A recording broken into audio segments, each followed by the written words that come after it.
The nature and types of atonement. Atonement for fasting. 167.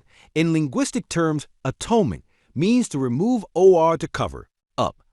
Since Allah forgives and covers certain faults and sins, through various means, each of these means is referred to as atonement. Its plural is atonements, the act of forgiving. Sins is also called TAKFIR ZUNUB. 168. Atonements include atonement of savings equals fasting atonement. Atonement of ZIHAR equals the expiation for declaring one's wife unlawful. Peoples. Atonement equals the expiation for shaving, while in Iran, expiation for murder equals the expiation for unintentionally killing a person, and expiation for an oath are the 5 main categories. These expiations deter and prevent people from committing prohibited acts. They serve as a penalty for a committed sign. At the same time, since they constitute a form of worship, they act as a means for the forgiveness of sins. We will explain these in order. Fasting expiation. 169. Fasting expiation is the act of freeing a Muslim or non-Muslim slave or concubine by a person obligated to fast who breaks their fast during Ramadan without a valid excuse under certain conditions. If one is unable to do so, one must fast for 2 consecutive months without interruption. If they are unable to do even that, they must provide food to 60 poor people, morning and evening. The expiation for breaking the fast can be fulfilled by providing food in this manner, or by giving the exact amount of food and making a donation. Following this order in the expiation for breaking a fast is required by both the Hanafis and the Shafi'is. Among the Malikis, there is nitrogen monoxide requirement too. Follow this order. One may choose to fulfill it by emancipating a slave, observing a fast, or providing a meal. 170. This involves feeding 60 poor people who have reached or are nearing puberty and are hungry enough food to satisfy them both morning and evening. This meal may consist solely of wheat bread. There is nitrogen monoxide requirement for a side dish to accompany the wheat bread. However, barley bread without side dishes is not sufficient. 171. If meals are provided to 120 poor people on a single occasion, this is considered to have fed only 60 poor people. It is necessary to feed these 60 poor people again for breakfast or dinner.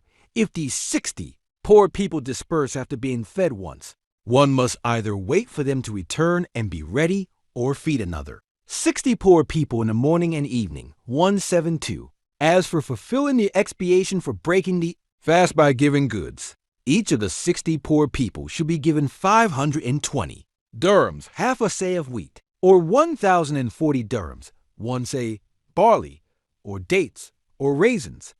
This is the exact amount of a full FITRA charity. It is also permissible to give the monetary value of these items.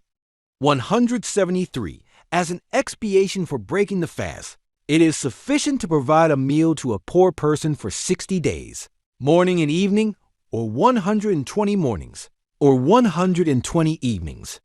Also, giving a poor person 60 FITRA charities either in kind or in equivalent value on a daily basis over 2 months is also sufficient. However, if 60 FITRA are given to a single poor person in a single day, this counts as only 1 day's worth of FITRA.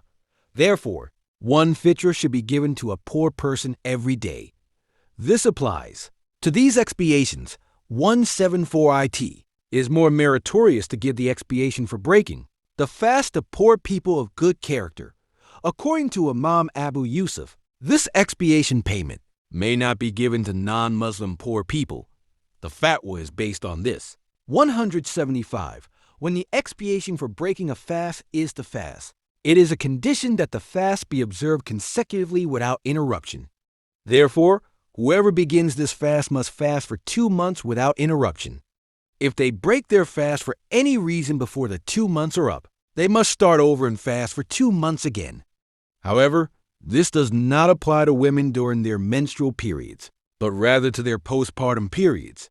The days they spend menstruating are not counted as interruptions. This is because it is extremely difficult for women to avoid this condition. D. Interruption by Ramadan fasting or specific holiday days also prevents the expiation from being performed consecutively. 176 regarding expiation. The condition of the person paying the expiation at the time of payment is considered. Accordingly, if a person obligated to pay expiation was wealthy when the expiation became due but has become poor by the time of payment, they fulfill their expiation by fasting. However, if they become wealthy again before completing their fast and gain the means to free a slave, they must fulfill the kafirah by freeing a slave. 177. If the expiatory fast is begun at the start of one of the lunar months, the first day of that month is taken as the starting point. Thus, the expiatory fast is completed after exactly 2 months have passed. However, if the fast is not begun at the start of the month, the first month is completed by the end of the third month, totaling 30 days. The second month, however, is begun at the start of the month, and the fast continues. This is according to 2 imams, according to Imam Azam. In this case, one must fast for a total of 60 days. The beginning of the month is not considered.